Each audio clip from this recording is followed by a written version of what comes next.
Короче, бізде подкасттан кейін уже астына комментария көрермендер жазып жатыр. Сендердің подкасттарын көріп отырып и көзге бірдеңе елестеп, там шкафтың артында біреу қарап тұрған сияқты жазған. Одан кейін госттар алдыңғы выпускта солар уже звондап, тоже жаңағыдай подкасттан кейін сендерде уже мистикалық оқиғалар басымыздан өтіп жатыр деп. Мен не айтқым келіп тұр? Барынша іштеріңізден не айту керектігін өздеріңіз де білесіздер. Болды. Бізде студия шам, көріп тұрғандарыңыздай. Егер студия сіздерге қызық болса, астына Инстаграм белгілеп кетеміз. Жақсы студия екен, Иә, бәріне сәлем достар, сіздермен бірге Қорықпа подкаст.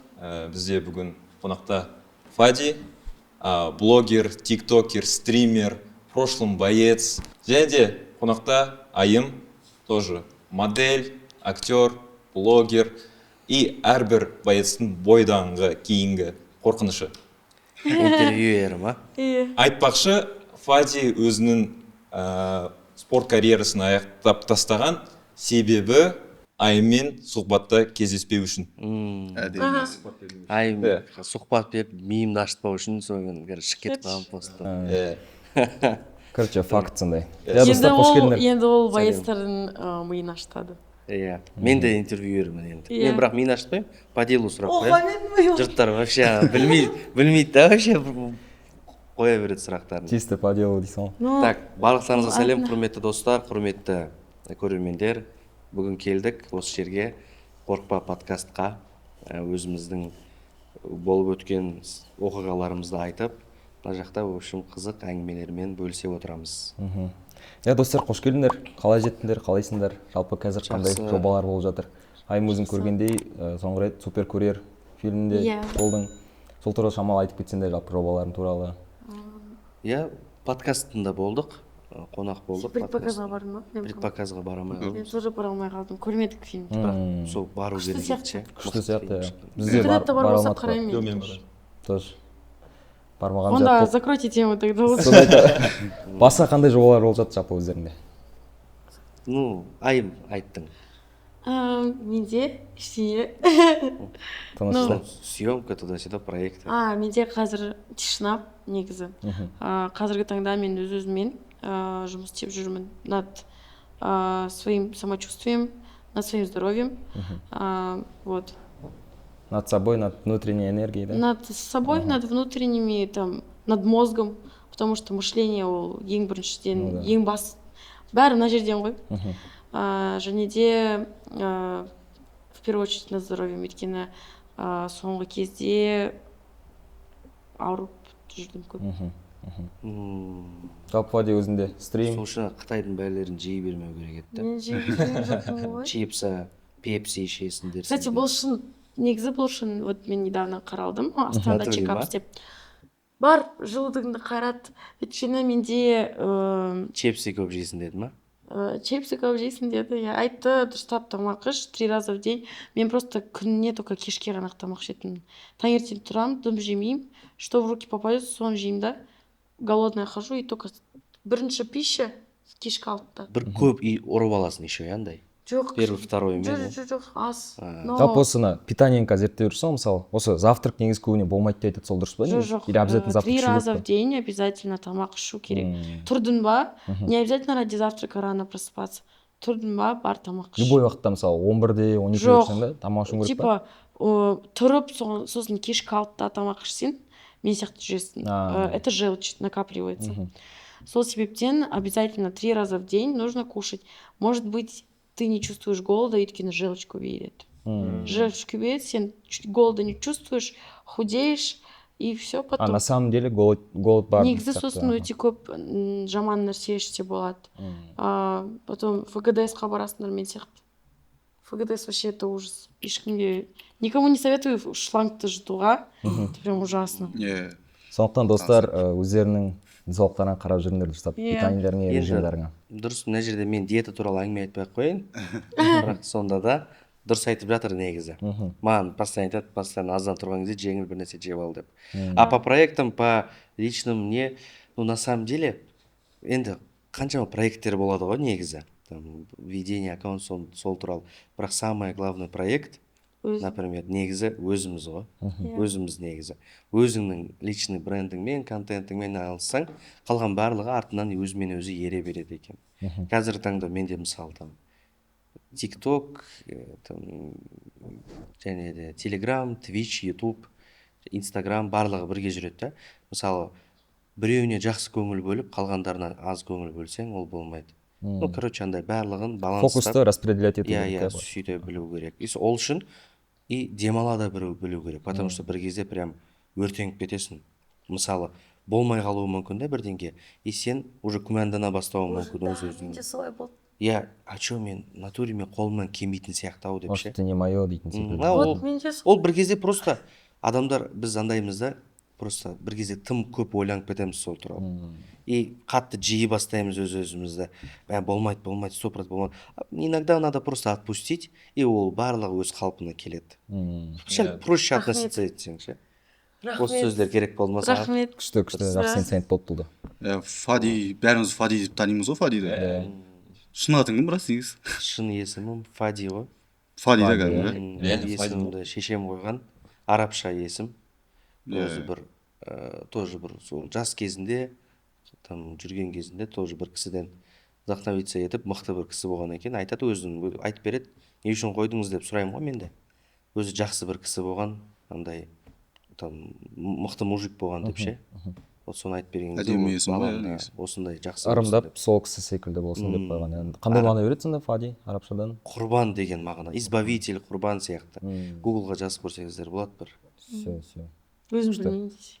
Өзім білемін. Нормально. Просто бәрі сұрайды, псевдоним ба или там никнейм ба деп ше. Сол бізде сөйтіп ойладым. Фади деген есімім негізі. Фади ВС қой мен негім. Фадиус деп жазатын маған ше. Типа мен ана Фадиус ана бар ғой, египетский бұрынғы нелер сияқты. Фадиолла деген аттар ғой. Күреске қатысқансың еще? Күреспен айналысқам, еркін күреспен 10 жыл айналысқам жас бала кезімнен бастап. Потом спорт интернатына оқуға түскем, ол жерді бітіргем. Потом оқуға түсіп, дальше күрескем, ұлттық құрамада күресіп жүріп, потом сборларда бірге жарыстарға барып, и андай шыны керек, ол спорттың ауыр жолына шыдай алмай қалғанмын мен. Ол өте ауыр жол. Қазір мысалы біздің ареналарда күресіп төбелес жүрген жігіттерге қараймын да, олар негізі мықты жігер иелері ғой. Ол деген өте қиын ғой негізі, ойлашы, қанша жылдап күніне 2 мезгіл тренировка істейсің. Бүкіл мына өмірдің анау нелері бар ғой, андай хотелкалар бар ғой, анау барып келу бір жерге әртүрлі нелер, соблазындар. Өмірдің соблаздарын бәрін алып тастайсың да, тупо бір фокусың болады и все. Ал мен травма болды менде, травма просто повод болды. Негізі ол травманы емдеп, қайттан күресуге болатын. Аяқтан ба? Просто маған сол кезде бір повод болды, и ақша да болмады ол кезде. Үйдің жалғыз баласы болған соң, енді бәрібір жасың 21-ге келіп жатыр, 20-ға келіп жатыр, уже андай қарайсың ғой бүйтіп, не алып келіп жатырмын үйге деп ше. Мен үйге не алып келе жатырмын. Жасым болса бір азға келді деген секілді. Жалғыз анашым бар үйге. Мысалы бір нәрсе алып бере аламын ба мен, ертең кім боламын еш жүре беріп. И сол кезде бір травма болды, повод болды, сонымен қойып кеткем, дальше жұмысқа кіріп жұмыс істеп, сөйтіп жұмысымды істейін. Көп спортсмендер содан қойып кетеді негізі. Андай бір атқарушы жизнь ешкім қойып кетпейді. Ну да. Барлығы сөйтіп қойып кетеді, жұмыс істеп кетеді, өйткені ақша жоқ. Өйткені охранник болады, или дұрыс емес бір тірліктер жасайды. Басқаша. КМС-та еще? МС. Әдем. Басқа. Жайлап енді осы подкастымыздың негізгі тематикасына көшсек, жалпы бізде осы қорқу подкаст, яғни хоррор тематикасы, әртүрлі тылсым дүниелер, жалпы сондай заттарға сенесіңдер ме өздерің, достар? Мен жындарға сенемін. Жындарға, олардың бар екеніне сену керек, бірақ оларды қорықпау керек. Негізі исі мұсылман адамның барлығы жын әлеміне, жындарға сенеді негізі. По-любому қорқасың ба? Ол да жаратылысы ғой. По-любому қорқасың ба бірақ? Енді алдыңа келіп тұрса айтады ғой, өзі оның шын бейнесін көрсең, аузың қисайып қалады негізі. Ешкім көтере алмайды деп айтады шын бейнесін олардың. Мысалы Сол періштелердің, үшін біздің көзімізде бір перде бар деп айтады ғой. Жаңағы қорқынышты фильмдерді қалай көруге? Мен негізі Twitch-та стримить етемін деп айттым ғой. Twitch-та біраз аудиториям бар. 1000 адамдай отырып фильмдер қараймыз. хоррор фильмдар, сондай жанрдағы фильмдар. Аудиторияма да сол ұнайды, өйткені бүкіл экшеннің барлығы, эмоцияның барлығы хоррорда көп қой. Өйткені қорқытады, бір мистикалық жағдай, сен напряженный отырасың. Еще мен өз андай сәл эмоциональный біреумін да, напряженный отырып анау как будто өзім өткізіп отқандай, мысалы біреу бүйтіп қорқытып деп шықса, секіріп кетуім бар да, менің сондай ше. Қатты қорқасың. Қорқырыш ойнайды ше бір жер. И сонымен не керек, біраз бір 20-30-дай хоррор көріп тастадық уже бала шағаммен. Мен бала шаға деп айтамын аудиториямда, 7-ші А класс деп айтамын. 7-ші А класс, тыныш отырыңдар деп ұрсып жүремін постоянно. Олар маған батя дейді. Стримда сөйтіп қорқып айқайлап сөйтіп әйтеуір ұрсып отырамыз, әйтеуір барлығы стримнің айналасында, сыртқа ешқандай реальный жизньдің. Өткен кинода ең қандай қорқынышты ол? Былайша айтайықшы, топ-3 хоррор фильм. Топ-3 хоррор фильм. Так, маған андай өте қатты напряженка ұстатқан негізі ең біріншілері, потому что мен ол кезде әлі андай иммунитетім жоқ еді. Ал бірақ конкретный былай хоррорлардың ең мықтылары заклятиялардың несі ұнайды маған. Сол хронологиясы. Оның 4-ші часть шығайын деп жатыр екен. Ол заклятияның хронологиясы ұнайды. И сосын Синистер деген бар. Вот Синистер тоже андай. Маньяк өлтіреді үйіне келіп, и записьтарын. Маньяк емес негізі. Ол тоже андай біреу. Ол типа шын емес, несуществующий персонаж. Тоже типа дух, джин сияқты ғой. И мистическое. И балаларды программировать етеді, типа только дети видят его, кішкене балалар ғана көреді. Все. И сосын сондай. И потом андай мұсылманша хоррорлар бар ғой. Ондайларды көрмеймін мен. Вообще намаз оқып тұрып артынан. Ондайларды көре алмаймын. Мен просто постоянно айтады маған. Мен біреуін қарадым. Мен қарай алмаймын ондайларды. Қалай аталады? Ирбис па? Ильбис. Ифрит па? Ифрит, да? Несколько частей у него. Ифрит, да. Короче, мен ифритті қарадым. Где-то қыстың соңында. Ифриттің Вьетнам, оказывается, какое-то население Вьетнама мұсылмандар екен. Вьетнамда түсірілген секілді. Вот біреуі бір часть, 5-ші часть па. Там получается история, бір қыз двоюродный ағасына ғашық болады екен. И, короче, подругасымен бірге неге барады? Анандай заговор істейтіндер апайлар, гадалкалар бар ғой. Соған барады, короче. Анда аға отыр. И ол кәдімгідей анандай айтады, типа, сен маған там мынаның плотин алып кел, там, типа, мынаның осын, типа, сиырдың жүрегін алып кел. Короче, реквизиттер да, былайша айтқанда. Типа, вот сондай нәрселерді кәдімгідей органдар ғой. Сиқыр жасауға ма, білмеймін. Сиқыр жасауға. Вот, короче, сосын алып келеді да ана қыз. Мен шын айтсам, типа, наверное, осындай нәрселерге осы фильмнен бұрын қатты анандай сенбейтін едім, наверное. И анда өз көзімен көргенде примерно қалай болады екен. Шын айтсам, вот именно осы часть, кажется, по-моему, 5-ші часть өте күшті түсірілген. То есть страшно, реально. Анандай өтірік придумывание емес, көріп тұр то, что реально өмірден алынған фактілер. Андай да, бір хоррорлар болады да, скримерлар. Сразу видно, да. Скримерлар емес, историясымен, андай напряженностьмен. Басынан бастап соңына дейін бір не отырады. Отырасың фильм бойы бүйтіп ше. Ана скримерлардан қорықпайсың, неден қорқасың? Просто историясына. Бірақ осы фильмда, осы частьта скримерлар да бар. Ол, короче, барады и істейді анандай, типа, заговор. Ол сонда бана двоюродный братын қаратып алу үшін. Еще қан, одна кровь. Двоюродный ағасын қаратып алу үшін, а он женатый, уже әйелі бар, баласы бар он.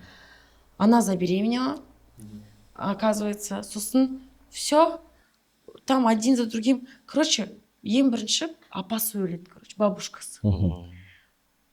Так получилось, то, что, оказывается, она нечаянно, айтып берем, да? Короче, кровь нужно было принести. А она хотела, ана жігіттің әйелінің қанын алу. Туалетке барған ғой, и анандай, типа, прокладканы, короче, алған, туалетте жатқан, использованный, и алып келді.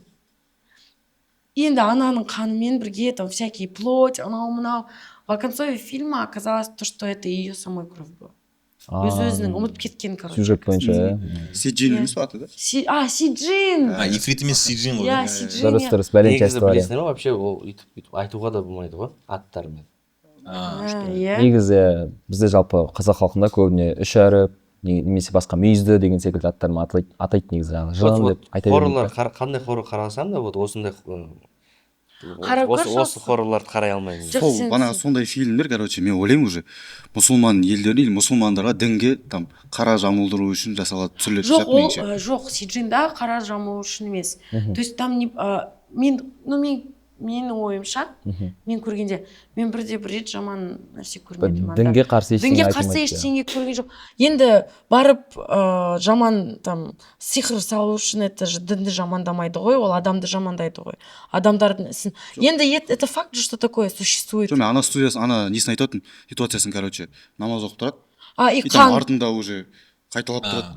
Ол Сиджиннің Жоқ, басқасы. мұсылманшылдар Вот да. сен білесің ба, брат, негізі бір кездерде болады ғой, вот таң намазына азында тұрасың ғой, и жалғыз үйде біреусіңсің. Иә. И вот или там шам, или вот таң намазда көбінесе сондай болады.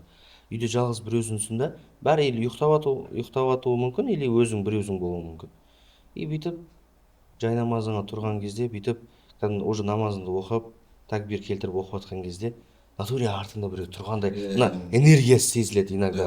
Вот сондай нәрсе, вот мен өзім бір-екі рет сезгем да, и потом жаңағы бір очкімді оятып, алдыма отырғызып қойып сөйтетін болғанмын мен. Бізде, в общем, ораза кезінде подругамен бірге, енді ораза ұстағанда по-любому намаз совершаешь, екеуміз тұрмыз, терезе ашық, то есть түн далада. И енді терезенің алдында оқып жатырық, короче. И бір кезде енді она как имам, получается. Иә, сен оған ойып тұрсың. Иә, короче.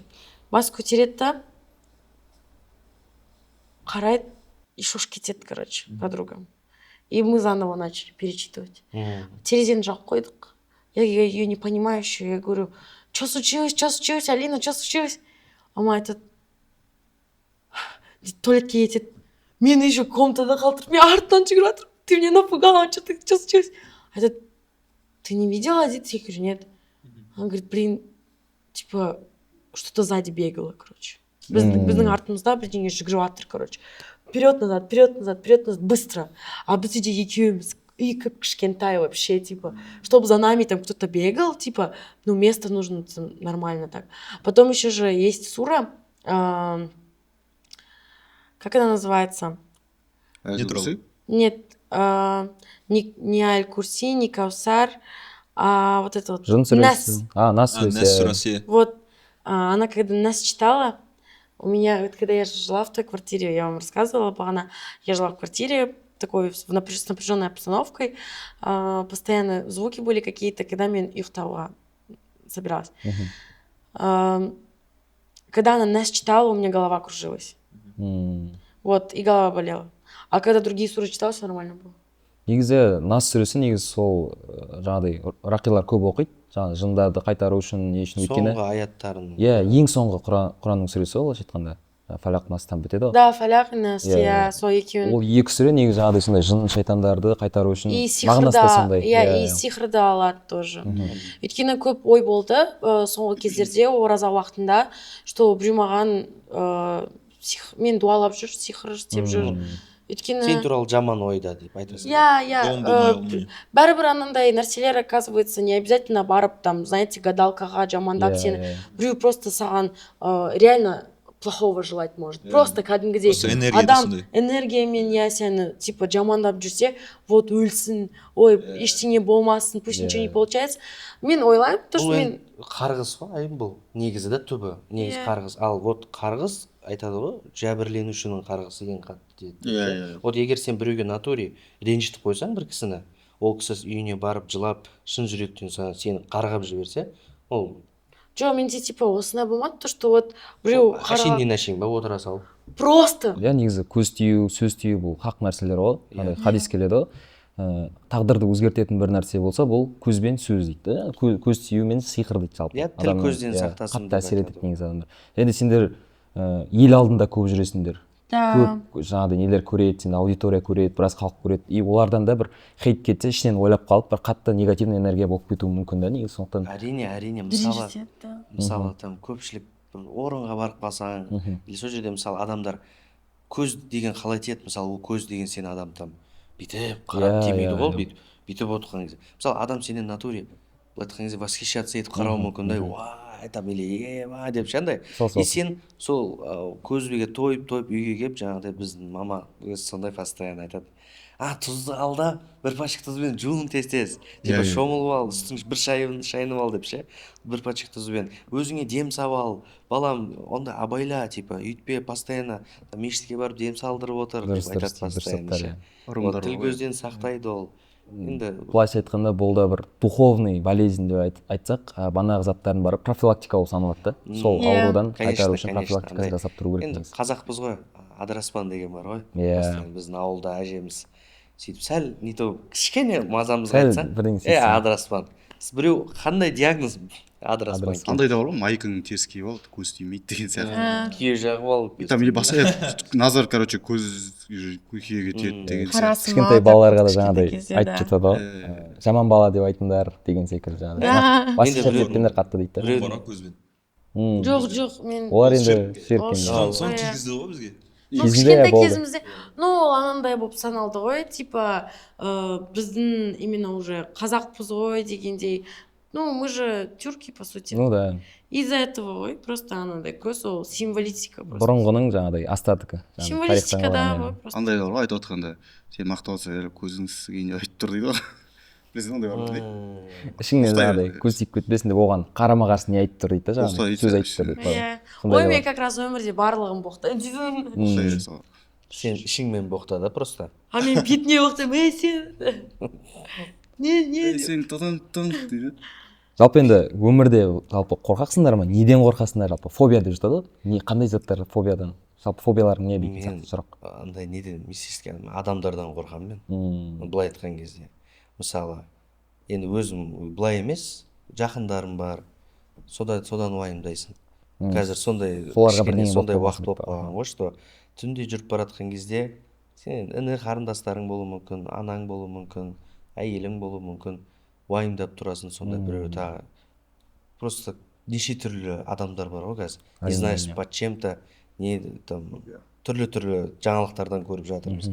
Вот сондайлардан естіп қорқасың сондайлардан. Мысалы, сен түнде доставка заказ беруі мүмкін, и доставщик саған келеді да үйіңе, а ол не толау адам болып қалуы мүмкін да, или кеше ғана шыққан біреу болуы мүмкін, или кеше дұрыс емес біреу болуы мүмкін. Басы сенбейтін да. Ол саған грубить етіп сөйлеген кезде, сен не толау ответ қайтарасың, ол саған не то ответ қайтарады, перепалка туда-сюда, и шығарып жасап жіберуі мүмкін да бір нәрсені. И вот сен ойлайсың да, вот қазір сондай заманда абайлап жүру керек. И то жерге бармау керек. И ал мынаның барлығы, бүкіл мистический заттың барлығы второй планға кетіп қалады да. Өткен қалай айтсам болады, оның бәрі менен семьям болғаннан кейін пайда болды бұндай ойлар. Алдын мысалы біреуім жалғыз басты болып жүрген кезде, бойдақ болып жүрген кезде, ол қорқатын ем сондай нәрселерден. Ойым бәрі сондай нәрселер болады да постоянно.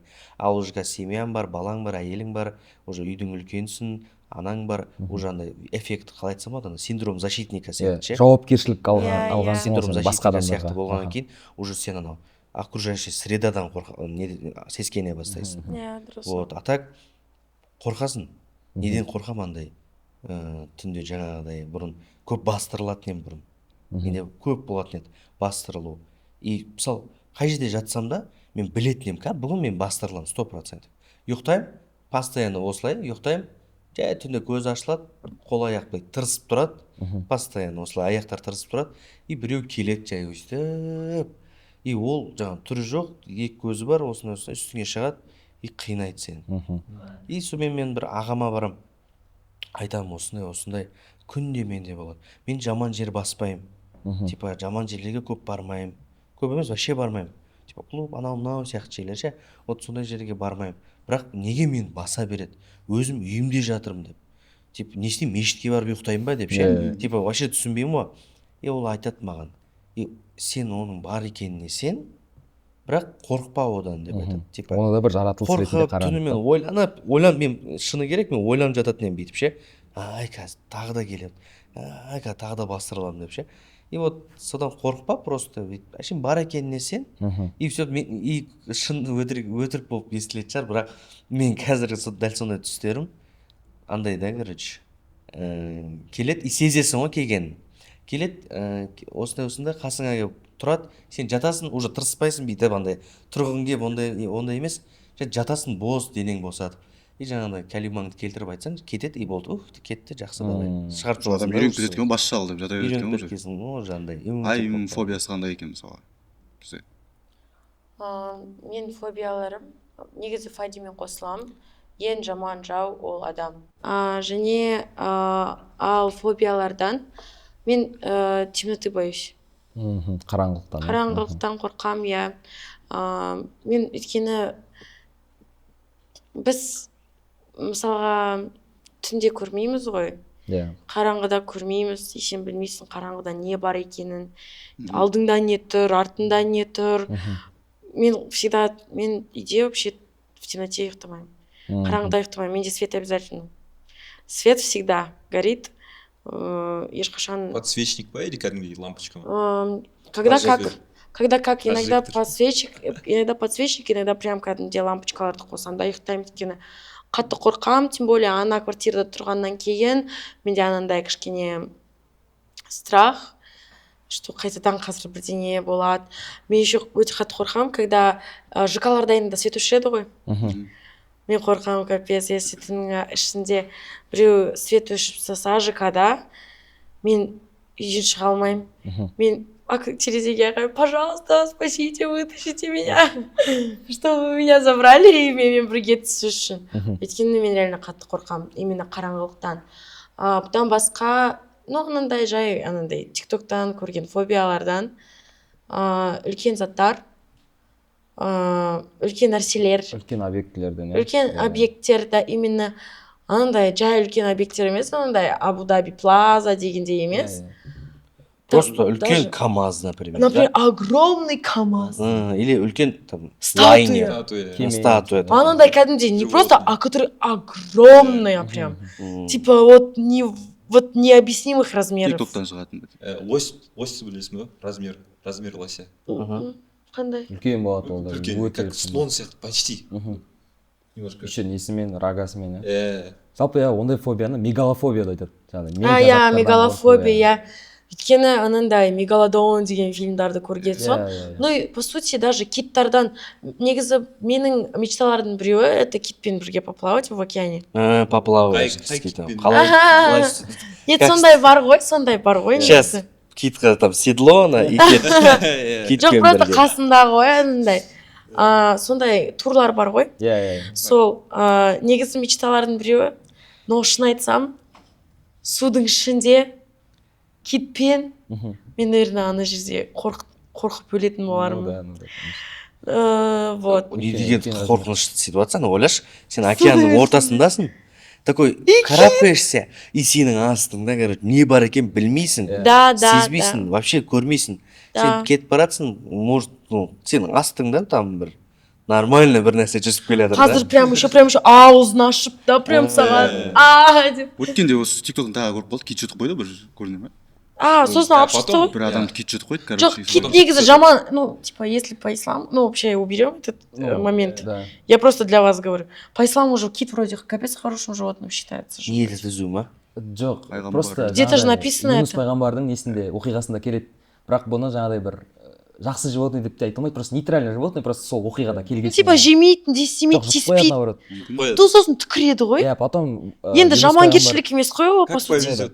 Жоқ, ол жерде одан емес. Жоқ, қорқылып кетуі мүмкін ғой. Манағы Юнус пайғамбар не оқиды? Дұға оқиды. Сол дұғадан кейін барып Алла тағала оны құтқарады, ненің киттен дейтін секілді. Сондай оқиға негізі. Осылай. Білесіңдер ма? Когда вот қатты қорқасың ғой бірдеңеден.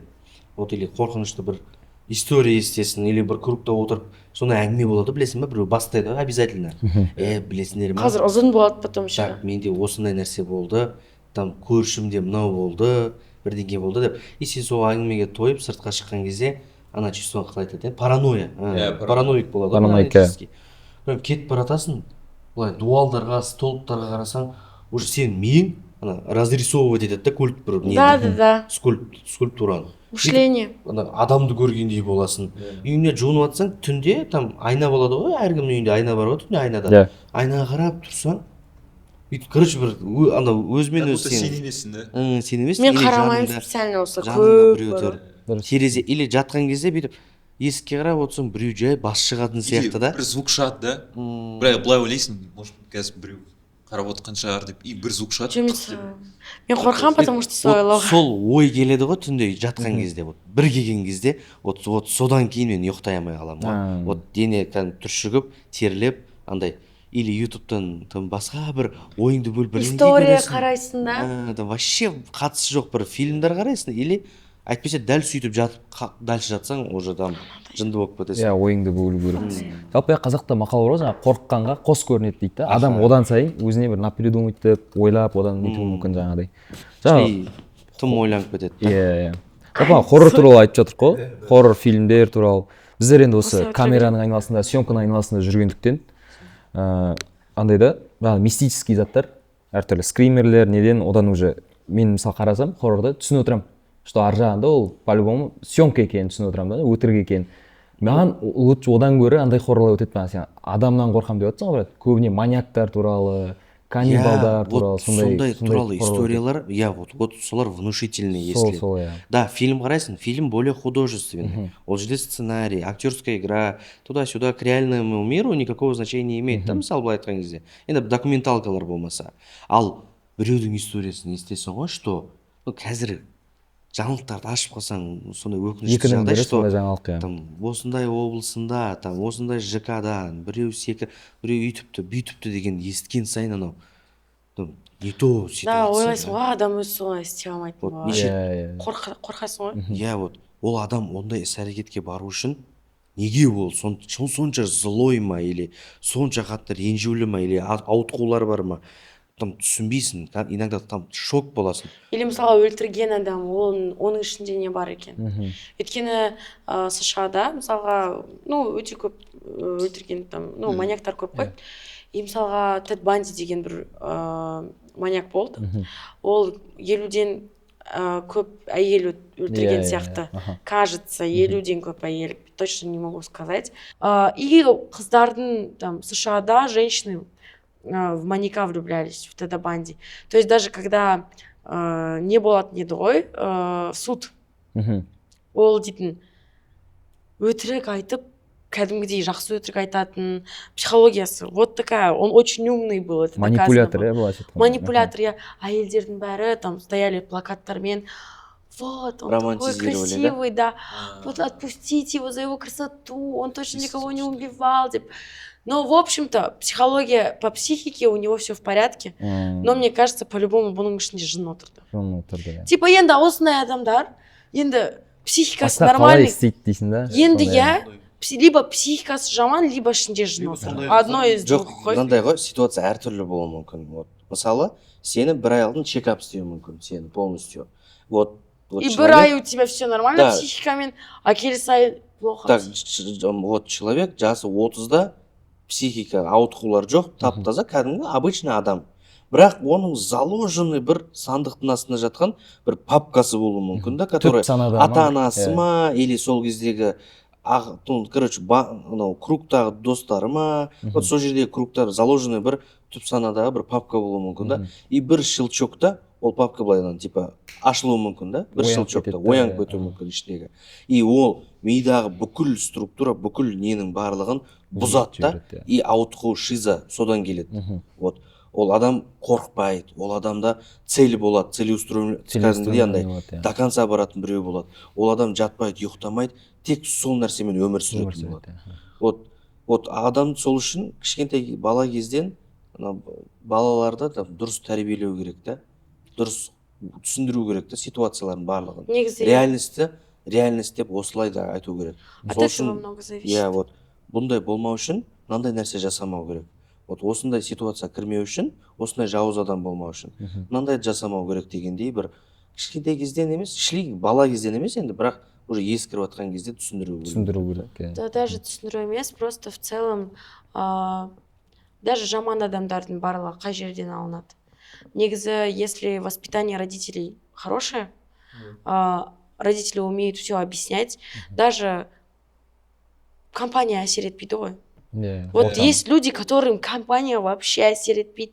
Біреу ренжітсе әсер етпейді. Ол өз-өзімен со своими принципами жүреді. Вот что ең түбі это реально родители и воспитание.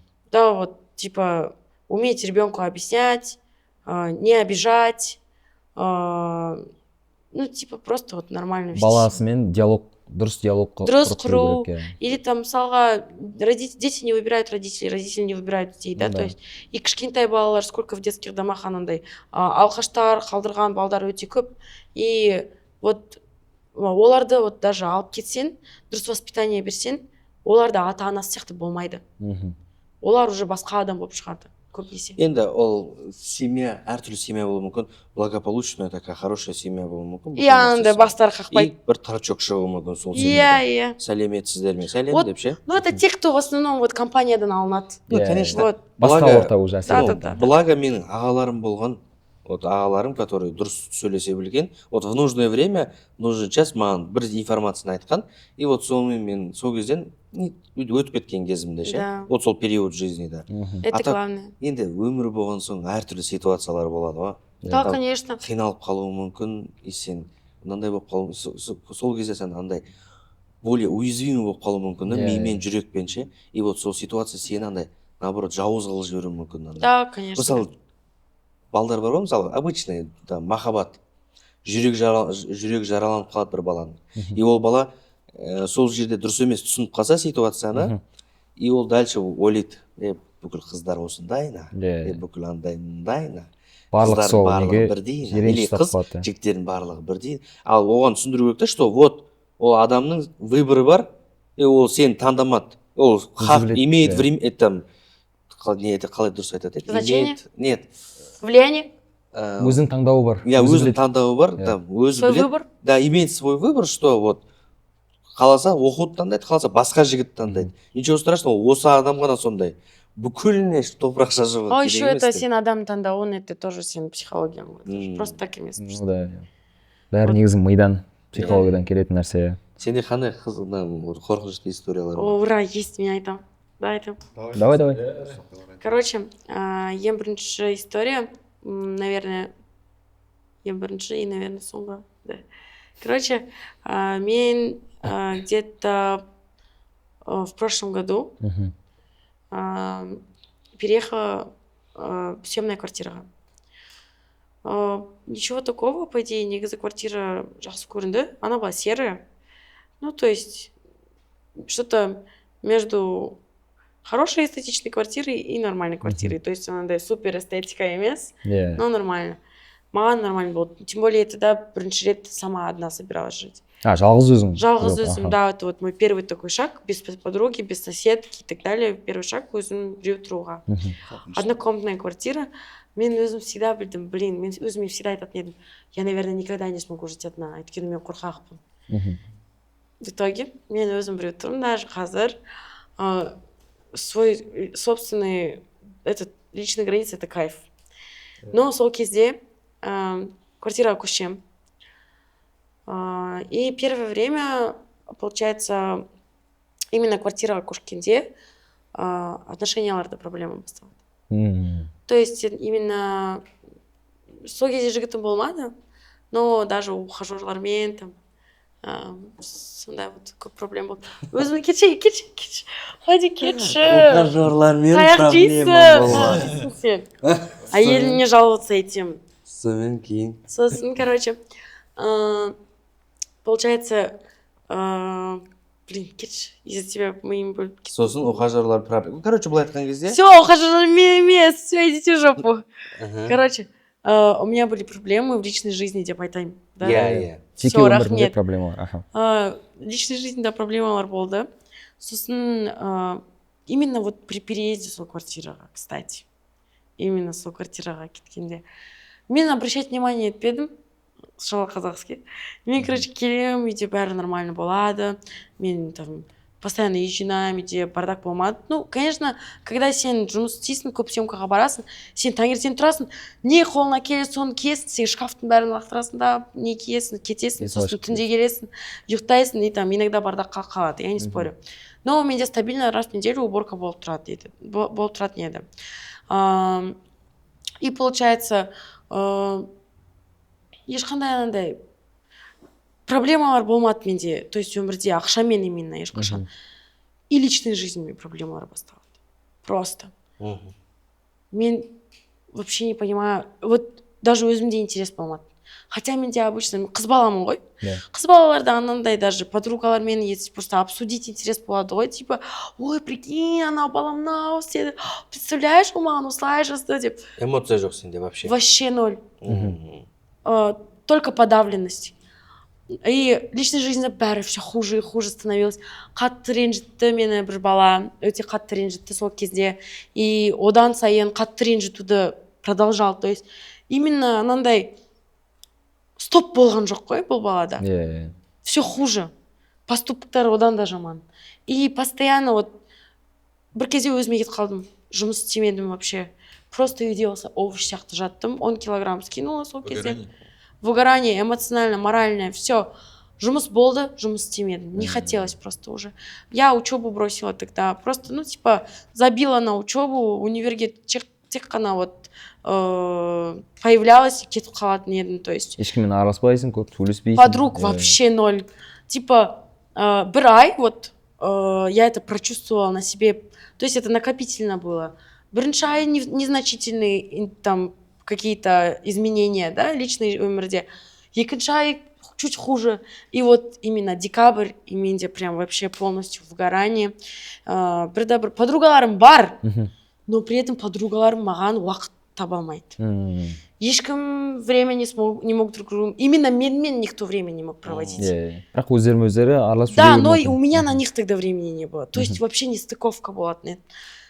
Сол кезде Астанаға редко ездила, ата-анама, то есть уақыт болмады тоже. И, короче, вообще все было очень странно. Я даже сейчас рассказываю, я начинаю, вот, знаете, вот это вот холодный пот бросает. И сол кезде, получается, реально, даже интересно, я это сейчас вспоминаю, я не помню, как будто в тумане порой. Типа вот даже забросила себя, даже айнаға қаралмайтын едім нормально өзіме.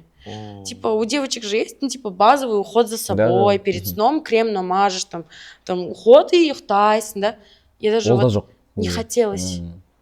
Ну, короче, былай айтқан кезде жестко ушла в себя. Вообще ужасно. Жоқ.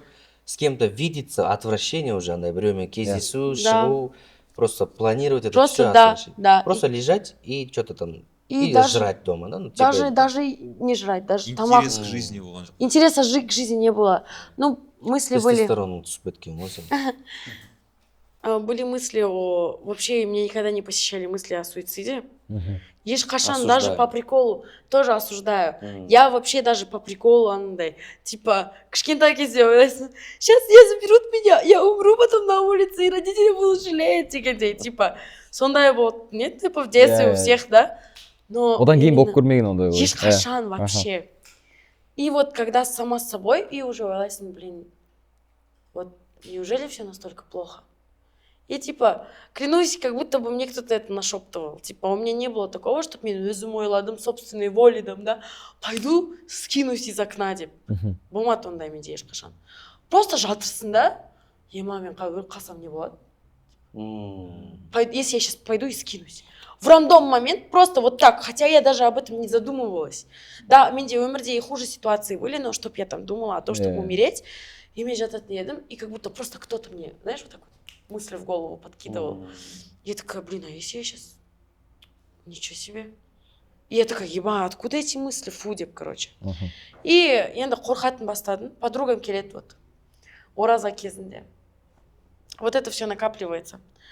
До оразы Астанаға кетем. К Новому году вот ближе. И около 2 недель провожу там. У меня никогда не было вот этого вот, как это называется? Сонный паралич. Бастырылу, да? Да, мен 20 жастамын. Менде 20 жаста бері, вот 20 лет живу, 20 лет никогда сонного паралича не было. Мен білем страшный сон, ол не екенін. Когда ты там скидываешься во сне, откуда-то падаешь, что-то дрыгаешься, это мен бәрін білем. Это не страшный сон. Страшный сон, Да. когда ты вот в поту вот Да, тұрасың ғой, вот, и сенде. типа, или там біреу қалғанда, Я, или там, бір жақын жақын біреуің- адам, да. Короче, жаман ситуация ғой былай айтқанда. Да, а вот сонный паралич, мен ешқашан да естідім адамдардан, но мен өзім типа Болып көрмеген. по себе никогда не понимала, да. И всегда мне интересно, по идее, было, ема, это как, типа, блин, надо как-нибудь попробовать, типа, что сделать, чтобы был сонный паралич, типа, да, типа. База же. Вот, ну, енді анандай, көресің ғой, Дима Масленников там вызывал, там, сонный паралич. Ну, анандай, типа. И, короче, бір кезде просто все у меня в жизни нормально. Ну, как нормально, вот все плохо, точнее. Да. Там, ну, когда у меня все было плохо, даже тогда мне плохие сны не снились. Или если снились, то сонный паралич, его не было, да. Там, даже я помню, кажется, я не на спине лежала, я на боку на левом лежала, на левом боку. И я помню, көзімді ашам, и көзімді ашам, вот так вот чуть-чуть вот, приоткрытые глаза, вот андай, щуришься же. Прищуривайся. Только просыпаешься и андай. Ничего не видишь, вот такие вот глаза, щуришься. Я вот через щурящиеся глаза, я в Астане, Астананың комнатасында, өзімнің Астанадағы ата-анамның үйіндегі комнатасында негізі жатырмын, по идее. Но көзімді ашқанда, я вижу Алматыдағы комнатамды. То есть я как будто в Алмате. Типа паралич прикол в том, что все наяву. Ну да, типа өңдегі сияқты көрінеді. Я сен көзді ашасың, и в сенің комнатаң тұр ғой. И у меня вот так вот прищуренные глаза. Мен жатырмын. И даже глаза раскрыть не могу. Көзімді хочу открыть, не получается, как будто, типа, андай, кто склеенный, короче. И я вижу, как возле окна, а только-только расцветает. Типа... Күн шығып, да? Чуть-чуть, да, вот. Типа темно, но светло, короче. Күн шығады, короче. Черное что-то. И это бір облик емес, а анандай голограмма сияқты. Голограмма емес, бірақ голограмма сияқты обликтарды менять етеді. Каждую секунду. Бірақ қап-қара болып қала береді. То бабушка черная, то дядя черный, то черная там қарға, то черная. И вот так вот резко меняются формы. И очень много голосов, которые... Короче, просто менің алдымда вот так вот ходит. И прям вот я лежу на кровати, и вот прям передо мной налево-направо, налево-направо, налево-направо, короче, возле моей кровати. И мен жатырмын, я не знаю, что мне делать. И я потом понимаю, что я хочу переосилить и тұруға, и не могу. Я начинаю читать суру, короче. Аль-Фатиху просто. Вот. Пытаюсь. И я сначала говорю бисмилля, бисмилля. Ну, типа, как даже вот просто казахтар, типа, бисмилля, типа, первый раз бисмилля говорю, второй раз бисмилля говорю. И на третий раз... Айта алмайсың. Вообще. Короче, язык вовнутрь заворачивается. Прям язык вовнутрь заворачивается. Опять не могу сказать, короче. Я в шоке. И я такая, ладно, басымды айтам. В своей голове буду. Типа, если я не могу вслух, значит, басымды оставим. Басымды ұстап тұрам. И бір кезде сквозь мои мысли начинается... Если я до этого только свои мысли слышала, тут прям прорезается эти шепот, короче. Все, я себя не слышу, только шепот слышу. И двинуться не могу. Ни вперед, ни назад, ни налево, ни направо, ничего не могу. Крикнуть не могу, только рот открываю. Дауысың шықпайды бірақ. Дауысым шықпайды, короче. А эта штука все еще ходит. Потом, короче, все-таки мышление, я это переосилила, где-то тұрам, короче. Төсектен уже. Уже Астанада тұрам. Да? Я себя переосилила просто. Я такая, это просто сон, это паралич, все нормально, это неправда. Все нафиг, и бам, и встала. Короче, я сижу, получается, передо мной на диване екі подруга, мне кругом отыр. И мен осылай шашымды алам, просто в сторону. Осылай алам. И у меня шея открыта полностью. И мен, типа, дальше про джиннов разговариваю. И я говорю, типа, блин, прикиньте, типа, то все. И в кезде кто-то я чувствую, как меня по шее, как будто вот какое-то касание было. Типа, еще не одно, а так, типа, ұстап кеткен сияқты. пальцем. Аха. Типа. Я подумала, шаш құлап қалған болар, вот обратно вот так. И я такая, ну, наверное, просто странно почувствовала. Хочу волосы поставить на место и понимаю, что у меня шея как вот была, без одной волосинки. Так и вот голая шея, так Значит, и голая. шаш емес иә ол. Я понимаю, что это нифига не волосы, а мен біреу тиісті, и мен подругама айтамын. Типа менде анандай шок болады. После того, как именно шашты тискенде. Осознание болмады, мен типа анандай кісі емеспін, там жындарды капец қорқатын, да, там, или там оларға капец сенетін. Менде наоборот анандай, знаете, қатты сенім болмады. И, кстати, говорят же, жындар сенбейтін адамдарды қорқытады, типа. Мен бармын дегендей, типа, сен маған сенбейсің, а мен бармын. И, короче, я когда именно прикоснулась и поняла, что у меня тут нет волос, типа вообще даже шаш помада, тогда я говорю, Алина, а джины могут, типа, прикасаться? Она говорит, блин, вроде да, дейді да, и потом кімге ұстазға жазады, и ұстаздан сұрайды, жындар вообще тиісе ала ма? Ұстай ала ма адам прикасаться? Вообще андай прикосновение сияқты. Сосын ұстаз айтады, иә. И содан кейін сендер не говорят, таңғы 4-те жындарды осуждать етіп жатсыңдар ма, постоянно істемей дейді, ұйықтаңдар дейді, короче. Сосын сол кезде сура қоямыз, бәрі тынышталады, звуктар тынышталады, андай стуктар тынышталады. И сосын тереземе Аллаху акбар дейтін дыбыс. То есть призыв келеді. Азан ба? Иә, азан. И хотя мен ешқашан, вот 4 ай тұрдым сол квартирада, 4 айдың ішінде ешқашан азан естімедім. Пятница болсын, оразаның там басқа күндері, оразаның басқа күндері азанды біз бірде бір рет естімедік. Қастарында мешіт бар ма негізі? Мешіт жоқ қой, короче. Бар қасына, орбитадағы мешіт. Алыс емес. Бірақ естіған естілген. Но естілмейді ешқашан, даже ораза кезінде маған естілмеді ешқашан, даже терезе ашық болғанда. И тем более азан типа тек қана Аллаху акбар деген сөз естілмейді ғой. В целом весь азан же слышится, а нам только Аллаху акбар услышалось. После этого мы такие, все, давайте встанем, почитаем, короче, и все потом. После этого я переехала. Жестко. Қалды ма ол үйде? Жаңағы. Жын? Қалған сияқты, білмеймін, мен үйімде ешкім жоқ, главное. Қазір тоже бір өзің тұрып жатсың ба? Иә. Банағы сдавать еткен. Менде қазір мысық бар. Болды. Мама, получается, мне котенка подарили. И, короче, сейчас, типа, говорят, что мысық ол жыннан, типа, оберегает. Иә, киелі. Ол бір дыбыс шықса мысықтан көрем. Иә, елей салайды. Типа, любой затты мысық деп ойлай саласың. Дыбыс шықса. Деген дыбыс шықса мысықтан. Иә, и өз-өзіңді қорқытпайсың бар ғой. Жайлап көрем. Жалпы ана квартира берген хозяйка біртүрлі болып көрінбеді ма саған сол кезде? Хозяин.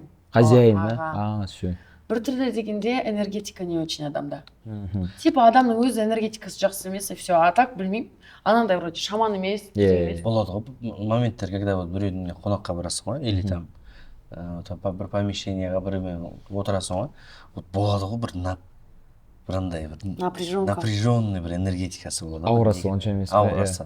Вот сондай жерлерде вообще отыра алмаймын ше. Кәдімгідей бүйтіп отырған кезде бүйтіп маужырап, бас ауырып бүйтіп кетеді ше, өзі жаман сезім. Даже анандай адамдар бар ғой, тяжелый энергетикасымен.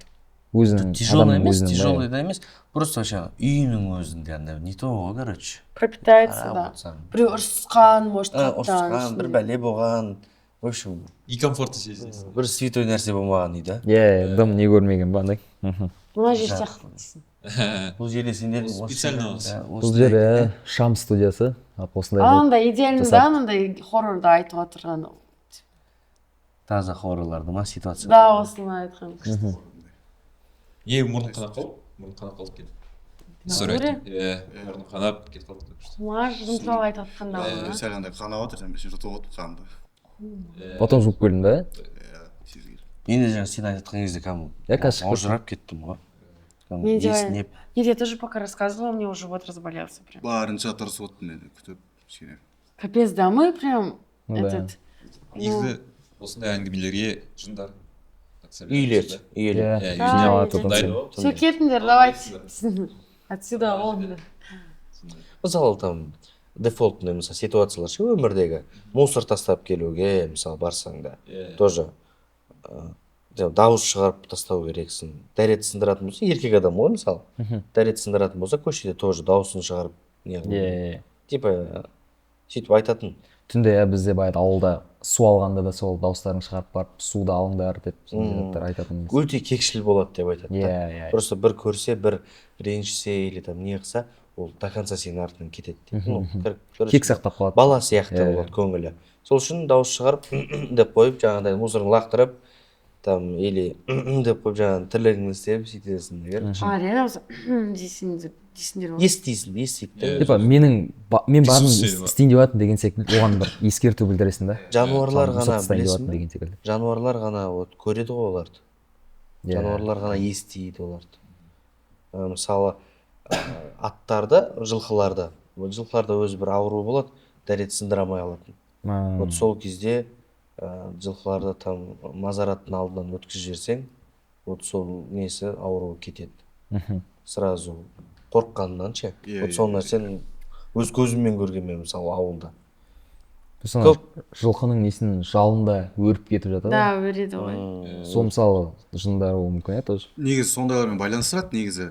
Ну реально же, прикиньте, просто так поледа тұрды, потом бам, косичка появляется. Былай айтады екен, короче, жылқы, короче, үйге кіріп батқан жынды айтады екен, кел менің шашымды өріп ойна тұр, таңертең кейін солай айтады екен. Да, чтобы отвлечь үйге кірмеу үшін, да? Дін жағынан солай бар, бірақ бір жағынан андай кішкентай бір жануар бар екен, короче, тышқаннан үлкендеу.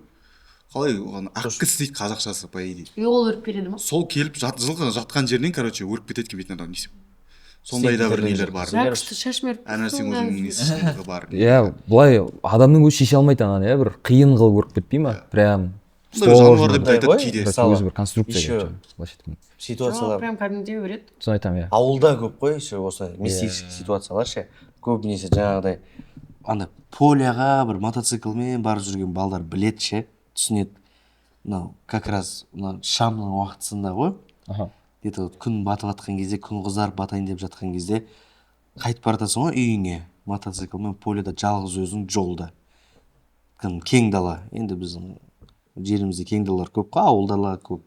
Кетіп баратсаң бір жолда бірдеңе көресің ғой. Или как будто вот мені түсінетін сол жігіттер ғана түсінеді болған сол ситуацияда. Артыңнан біреу кәдімгідей беріп келатқандай болады ғой біреу ше. Сенімен жарысып ше кәдімгідей. Или жаныңда, или сен оған қарамайсың, просто басасың. Бірақ сезесің ананың тұрғанын, жүгіріп келатқанын бір нәрсені сезесің. И сол кезде әжем айтушы еді постоянно. Андай жерде там көрген нәрселерің болса, біреу тоқтатса тоқтама. Там оншамшық қозы деп ешкінің нелері ше, ешкілер. Лақ па? Лақтар бүйтіп жатса, үйге алып келме ондайларды. В общем, бас деп айтады. Жолда бірдеңе тоқтатса, короче, тоқтама. Ол сондай жын не болуы мүмкін, лақ емес, қозы емес ол деп. Ол сенің артынан ұшып келатқан тоже ол. Шын мәнінде сондай. Әртүрлі жаңағыдай образдар. Ауылда көп ситуациялар болатын еді. Бір әйел адамдар сыртқа шығып, аузы қисайып келетін. Да, шашын не істегенде. Сондай ситуациялар көп болған. Кетсе, аузы қисайып қалады. Бір денесінің бір жағы жасамай қалатын адамдар бар, жаңағы сау болып, сол жынға кеткеннен болады. Енді оларда реалист адамдар бар ғой, которые чисто вот реалист адамдар бар ғой. Олар айтады, паралич қой. Паралич дейді, не деп айтады еді? Который бір жағы инсульт қой, қандай қағып кету, мағып кету деп ше. Айтады ғой, көбінесе таулы аймақтармен и көлдің судың жағасында көп болады деп ше. Вот бізде мысалы тауда сборлар болушы еді постоянно. Тауда тренировка, оқу жаттығу жиынтықтары. И біз балдармен енді сбордың соңғы күні енді есімде ше. Балдармен түнде нечайын әңгімелесіп отырып жаңағыдай бар ғой, әңгіменен әңгіме басталып кетеді осындай нәрселер. Менде мынандай болған, ол фигня, менде мынандай болған. Әркім өзінің историясын. Ол бізде бұндай болған. И жаңағыда осы әңгіме бір түнгі 5-ке дейін ба жүрді ғой бір моментте. Бізде 3 бала болып отырмыз бір комнатада, жаңағыда отырып сөйлесіп отырмыз. И жаңа моменттер басталды. Это қалай айтсам, паранойя болып жатыр ма, или какая-то фигня болып жатыр 100%. Что за бір бәле болып жатыр ше. Терезе тік жабылады. Өзі бүйтіп ашылып, жабылып тұрған терезе бүйтіп дауыс шығарып тұрып, жабылып қалады. И тұрады, үшеуміз бір-бірімізге қараймыз, кәдімгі шоке болып отырмыз. И тұрады да, жаңағыдай бір пакет құлайды жерге. И біз ана жерде айтып жатырмыз ғой, дәл осы неде зона отдыхадамыз ғой біз енді. Зона отдыхада осы ситуациялар көп болады, потому что арамызда бір бала местный еді. Осы неде зона отдыхада жас балдар жұмыс істеп, официант болып жүрген, там бір нәрсе жұмыс істеп жүрген жігіттер, қыздар кіріп кететін кездер көп болатын. Гамбировка ма? Білмеймін. Неде, сен не айтасың? Сен отдыхать етіп. Жоқ, бір көлікте ол, Ленгерде бір көлік. Шымкентте. И вот сол не керек, ана жерде әңгімені естиміз, болды, тоқтатайық дейміз ғой. Құрсын, болды шешкәз. Біз таудамыз, біз таудың ұшындамыз, несінде, түбіндеміз, короче. Керек емес, жан жақтың бәрі тола деп ше. И не керек, ана жерде екі бала тұрады, жаңағыда туалетке кеттік дейді. И сонымен екеуі туалетке кетеді. Мен осылай ғой, там бұрылам, заттарын жинаймын, біреуі келеді, короче. Оған бір затты берем да, радой, мына баклажка, семечка, анау лақтыр жеш. Анау алады да лақтырады, келеді, қайттан келеді тез. Сонымен ол жаңағыда қасым отырады, оның төсегі жанында ғой. Мен жаңа заттарды берем, пакеттерді тастаймын, мусорлар, потому что ертесіне тренерлер келеді ғой. Сөйтеді да, ана екі бала, короче, туалетке кеткен бала келеді ғой. Екеуі болып келеді да олар. Жаңа біреуі, мен жаңа ол екеуі кеткен, біреуі тез қайтып келген ғой. Ол келетқан кезде екеуі бірге келген ғой жаңағыдай. Бля, Рано, сен что-то, бля, екеуі сөйлесіп келатыр да. Екеуі кеткен, екеуі келді да, короче. Ал маған біріншісі келіп жаңағыда мусор тасуға, анау мусорларды алуға, сүйек-бүйектерді тастауға көмектесіп жүрді да, короче. И мен тұрам да. Сосын, короче, анау кетіп қалды, и потом екеуі келеді да. Мен айтам ғой, как будто бы он пришел и обратно ушел и вернулся, хотя... Типа, как будто он ушел и другой пришел болып тұр да. Басқа біреу келгендей болып тұр да. И менімен жаңағыдай сөйлемейді, еще тез жүреді. Тез жинап. Тез тік тастап отыр мусорлардың бәрінше. Еще мусор. И сонымен не керек? Ана жерде жаңағыдай ситуация болады, мен денемен болады ғой, бір ине тығып жібереді ғой, бір точкаға. Тың ете қалады ғой, короче. Ол анаңмен кейін біртүрлі болып қаламын. Екеуі тұрады да, бля, помнишь, осындай, мен қайға тастадың жаңағы нені, оның ішінде бірдеңе қалып кетіпті, анау ашылмаған бір фигня қалып кетіпті мусордың арасында. Қандай мусор дейді ғой маған. Мен айтам, жаңа мен саған бер жерге мусор. Басыма біз туалетке барып келдік, сен маған мусор бермедің, өзің жинадың ғой. Реально мусор алып кетті осында біреу? Мен оны айтам, сен дәл қазір, мен саған, сен келдің да, туалетке кетіп, тез келдің да, мен саған қолыңа мусор бердім, сен қайқа лақтырдың соны деп. Рауд айтады, құдай-ақ, мен барған жоқпын. Мен қазір екеуміз бірге туалетке барып келдік. И мен ана жерде кетті ғой. Кім ол деймін ғой, короче, сұрақ. Кім ол? Радой, мен осылай болды. Один в один сен. Ситуация осылай болды ғой. Біз отырып сөйлесіп ары бері екеуі кетеді. Жаңағыдай уже Құдай зай болмайды бәрі деп тұрамыз да. Братан алшы, мынаны аласашы. Анау алып жатыр ғой барлығы. Өзімен өзі сөйлеспейді. Именно ол тұр да, облик такой же, да? Примерно сол шығар, трикосынан родной келдің ба дегендей. Түрінде дәл көрген жоқсың ғой. Қарап, бүйтіп көрген де жоқпын да. И менде андай жерде ситуация басталады да. Ну ты точно знаешь, что это он, потому что тоже такой бывает, түріне қарамайсың, бірақ киімі, телосложение бәрі сол адам ғой, да. Ал на самом деле ол туалетке барып еще сендердің араларында анандай бала жоқ, типа, ол сияқты. Жоқ, реально мусорды алып кеткен болсын да? Мусорды алып кеткен, жаңа тастап келген, кеткен. Мусор шығарып тастайтын екен. Бля, сол кезде менде жесткий не болған. Жесткий ғой, иә. Кәдімгі ана балдарды ананы естіп, бля, сен ойнатып жатсың ба дейді. Типа өтірік айтып отырсың. Былай адам өзі сенбейді ғой негізі басқа да. Жоқ, бірақ ол жерде үшеумізді сеніп тұрдық, потому что үшеуміз тойып алдық қана жерге ше. Ертесіне дейін таңды күттік та, бүйтіп ұйықтай алмай жаттық, бір комнатада жатамыз ғой ше барлығымыз. Ұйықтай алмай жаттық, обедте тұрып жаңағыдай қайттық қой, потому что оқу сбордың соңғы күні еді. А так негізі ондай қорқынышты ситуациялар, прям андай мистический бір моменттер ше, үйде ондай Құдайға шүкір ондай көп болмаған. Осындай бір-екі анда такой ситуациялар болған. Жаңағы брат, фобия деп жатсыңдар ғой енді.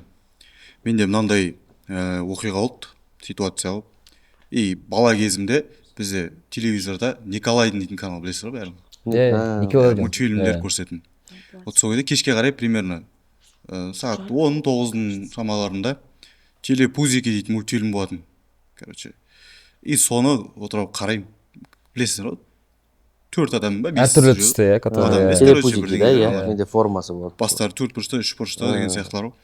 И соларды қараймын, сәл бір қорқып қараймын да, қарасам да баламын кішкентай. И бір күні, короче, тұмауратып ауырып қалам.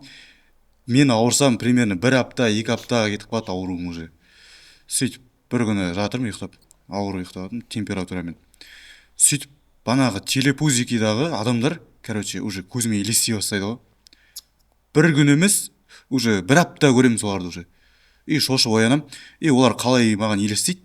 Жаңағы 4-еу, 5-еу төбемне бүйтіп қоршап қарап тұрады барлығы. Төбемнің үстіне. Уже ана жерде дейтін. Айқайлап оянасың уже ана жерде. Телепузиктердің да, ше. Қарасаңдар да қорқынышты ғой негізі. негізі қорқынышты андай темно-серый қылып тастасаң қорқынышты, а просто ана жерде түрлі түсті болған кішкене нормально болып кетеді. Бір күнінде, короче, солай төбемнен қарап тұрады, и екіншісінде уже жоғарыда, короче, мен айналып ойнап жүреді, қол ұстасып 4-еу, короче. Осылай ойнап. И бұны көп ешкім айтпайды, күлкілі болады шығар деп. сөйтіп сондай болған. Сөйтіп әркімнің ішінде ғой негізі. Именно осы мультикта менен фобия. Мысалы клоундардан что-то не то маған. Тоже ол да, я сәл. Клоундар формасы ше өзінің несі вообще ұнамайды. Кәдімгі телепузиктерден қорқасың ба? Олар кәдімгі патолог болып тұр менде уже. Натуре ма? Приколста бір қыз жібереді ғой маған, қайта айтамын. Соларды. Бір айтып едім ғой. Қыз Қызым айтып едім ғой, осында мен телепузиктен қорқамын. Да, и ол кәдімгідей приколстап. Қараңыздаршы кәдімгі адамдар. Телепузиктің. Мен көрдім ғой телепузикті. Но, блин, по идее, я слышала, да, то, что там какие-то серии есть, типа, странные, да, со скрытым смыслом. Андай мультфильм болды, білесіздер ма? Балапан телеарнасында, короче. Түнгі баққа саяхат деген бар ғой, андай. Өтірік бірдеңелер жүреді, короче. Иә, болды. Апсидейз дейді, сондай бірдеңелер. Да, сол, короче. Вот солар кәдімгі сәл қорқынышты негізі. Енді балапан ғой, біздікілер ғой, там ничего страшного, мне кажется, нету. Біздің именно у нас балапанда. Жалпы сол телепузиктер Они же все сами пропускают, по идее, Казахстан. Поэтому там достар, білсеңіздер ничего сол нет. мультикті қараңыздар. солардың несін түрін андай нелерден алған екен бір кезінде андай балаларға андай не жасайтын испытание жасайтын лабораторияда ученыйлар примерно сондай киім киіп жүрген екен типа. Солардың прототипін алып жасаған деген секілді бір теория бар еді. Анау мысалы не бар, Симпсоны деген. Иә. Сол мультикте тоже такой мистический мультик Көп ғой. теория. Да, типа мистический в плане того, что олар типа бәрін наперед біледі. Иә. Микки Маустың өзі басында хоррор болып мультфильм болған екен да? Иә, Микки Маус. Енді менде бір оқиғам бар, айтайын, а то құрып отырмын да. Короче, біз недавно только отбасымен бірге новый квартираға көштік. И сол көшкен кезде бірінші күнінде чай құйып жатырмын өзіме, чай ішемін деп жатырмын. И коридорда как будто біреу қарап жатыр маған былай көріп жатырмын, боковое зрение көріп жатырмын точно, потому что зрением жақсы. Түнде? Жоқ, түнде емес, нормально, күндіз күні. Бірақ үйде жалғызбын. Былай резко поворачиваюсь, ешкім жоқ. Такой, ладно, может быть, шаршаған шығармын, может, просто көріп қалды деп. Потом залда отырамын. 1 сағаттан кейін залда отырмын телефонда. И тағы да былай отырған кезде, былай көрінеді ғой, по-любому боковым зрением. Тағы көріп тұр. Резко поворачиваюсь, ешкім жоқ. Енді потом оны ұмытып қалдым уже сол моментті. Потом 2 күннен кейін уже папа утром су ішем деп, короче, кухняға барады. Уже тұрып ұйқыдан. И су ішем деген кезде кухняға кіреді, и кухня полностью су ғой. Ковер су, стол су, короче, су төгіліп кетті. Білмеймін қай жақтан. И тарелка бар столда. Столда тұр тарелка. Бос тарелка. Бос тарелка. И полностью налита вот вода, су. Білмеймін қайдан. Прям Кран бірдеңе ашылып жоқ, кран ешінге ашылған жоқ. Папа тексерді былай. Бәрі прям құрғақ. Вообще сухо бәрі. Пол, жоқ, батареяны, трубаны, кранды қарады. Ештеңе андай жоқ, типа су фонтанирует еткен жоқ вообще. Потом папа ойлап қалды, наверное, қазір үйдегілер там суны ағызып, там төгіп алған сияқты солай, типа. И обедте сұрайды бізден. Солай жиналып столдың алдында и сұрайды, может быть, біреу төгіп тастаған шығар деп, просто пофиг сияқты и қалдырып тастады түнде. Бәріміз айтамыз, жоқ, ешкім ондай болған жоқ, если ондай болса, по-любому сүртіп аламыз. И после осыдан кейін уже не қорқып бастадық, потому что, ойлашы, тарелканың өзі су налито, кәдімгідей, до краев, до конца.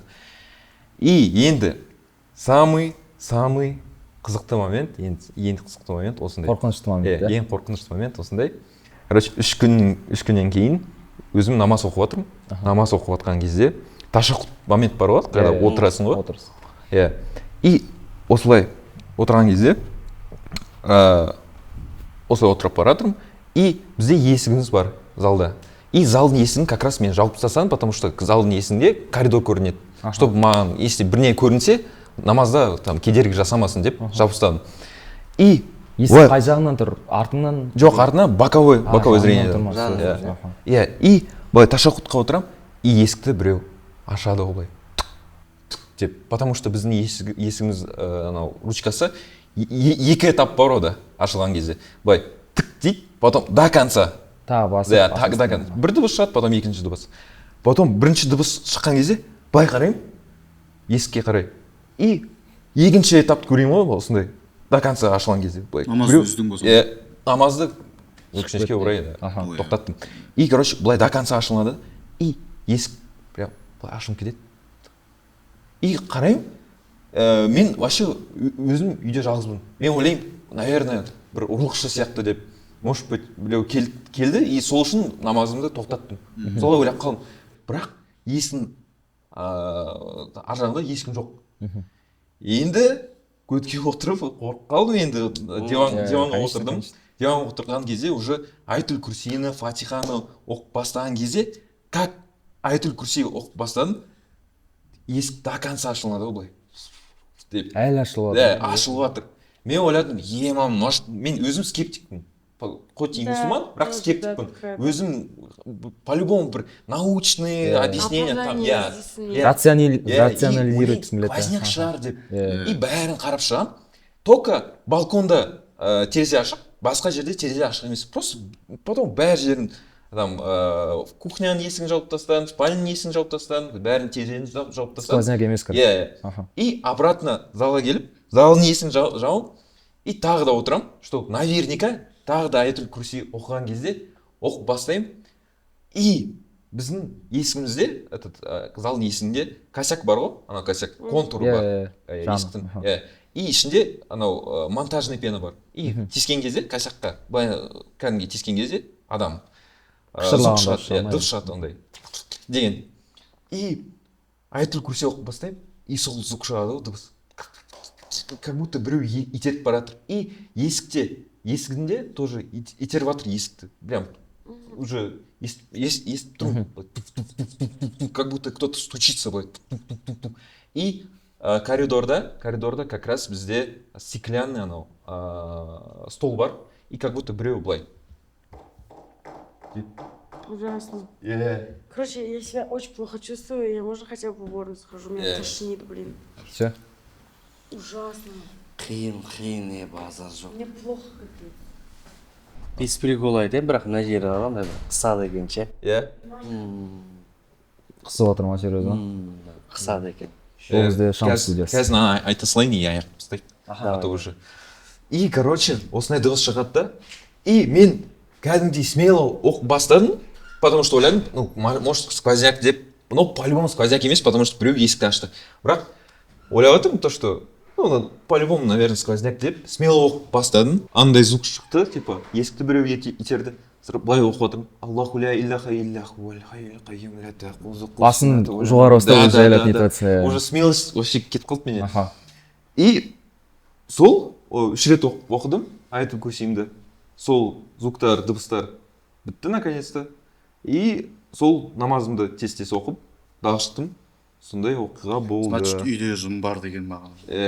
Қызық. Үйдегілерге айтып бердің, ә? Айтып бердім. Вообще ойлайды то, что мен өтірік айтып жатырмын. Негізі адам дейтін басқа адам нетпесе сенбейді негізі өзің басына өткенге негізі сондай бар. Ол ситуацияда болған адам вообще басқаша ғой. Басқаша болады, иә. Ол саған айтады, брат, сен түсінбейсің сен. Сен болмағансың деп.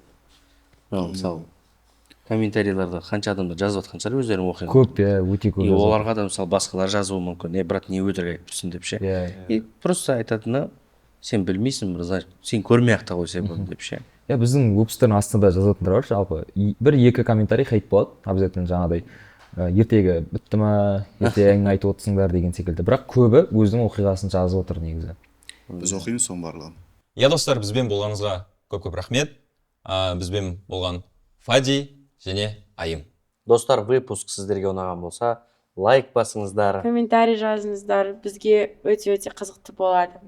Жалпы тіркеліп кетсеңіздер болады, өйткені статистика бойынша жалпы қарасақ 99% көрермендер бізге тіркелмей қарайды екен да. Сондықтан тіркеліп қолдап кетсеңіздер. Тіркеліңіздер обязательно. Келіңіздер. Студия жақсы екен, Шам студиясы. Егер де сіздерде өздеріңіздің жаңа съемкаларыңыз болса, жалпы бұл жерде фотосессиясы болады, немесе осындай подкасттар түсіруге болады. Астына несін белгілеп кетеміз, Инстаграм, соған обращаться етсеңіздер болады. Айтпақшы Интер командасы ПСЖ-ның ең үлкен қорқынышы. Ол да бар. Қай команда? Интер финалда.